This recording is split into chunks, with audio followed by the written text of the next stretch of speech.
Saul up there, I've experienced in the past 5 years in doing ministry. Process that. Everything up there I've been around. I've been around rape, sexual abuse. I've been around cutting, drugs, suicide, murder. And I'm in suburbia. I don't live in the city. Process that. See, I'm angry right now. I'm very frustrated. I'm very upset because I don't like that. And I'm also selfish because I have 2 kids. One is 4.5. The other one's 1. Well, actually not 4.5 because they're all both going to get older in like 2 months. But anyway, they're both young, 4 and 1. I don't want that to be their statistic. Does that make sense? I don't want that to be the norm for them anymore. I want the world to change. So then it gets more interesting because, see, then there's God, and God actually doesn't want the world like this. But see, God isn't a big bully, and He doesn't just change everything automatically and snap His fingers and make us robots. Instead, He cries out to us, and He wants us to get angry, and He wants us to turn to Him and say, God, what are you going to do? And then He gets to turn around and say, cool, you're upset too, let's roll. Let's do things. I see what started to happen in my life is I started to look into Scripture and I started to look at Jesus and I said, all right, Jesus, you rolled around this earth. You wanted the whole world to change. You wanted everything to be different. So how did you do it? Because, right, like why reinvent the wheel, right? It runs good.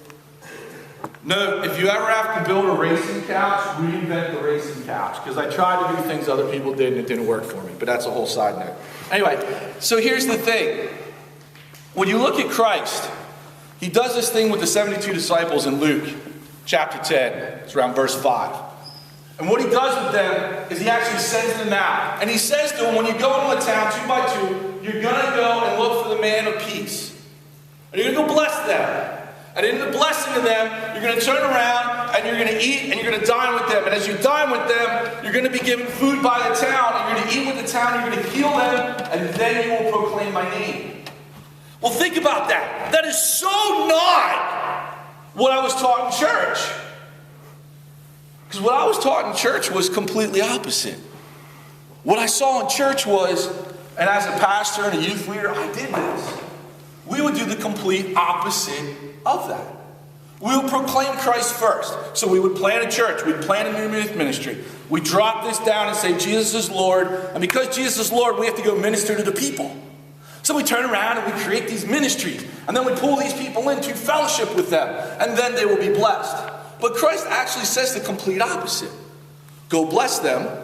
In the process of caring for them and loving them, you're going to build fellowship. You're going to eat with them. You're going to build relationships with them and then proclaim my name.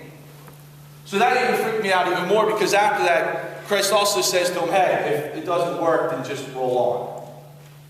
And I'm paraphrasing completely. But here's the thing.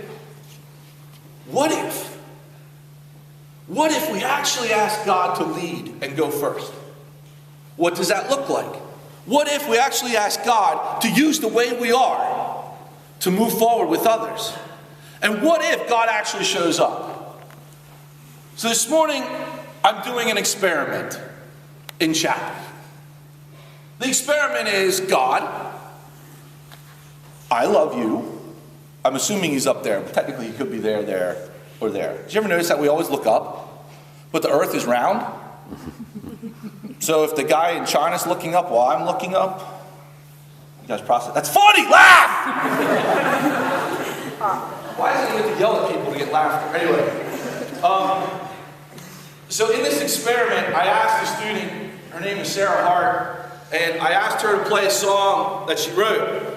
But part of this experiment was I asked Eva Wilkins to pray to God and to go out and take pictures because she loves to take pictures. And I want to see what happens if someone that doesn't know a song but only is looking at God through their eyes, and then we take another person who writes music and looks at God through her eyes, will we see collaboration before us? Does that make sense? So I'm going to ask Sarah to come on up. I'm going to ask the folks in the booth to get the thing going and kick back, soak it in, and just process this concept.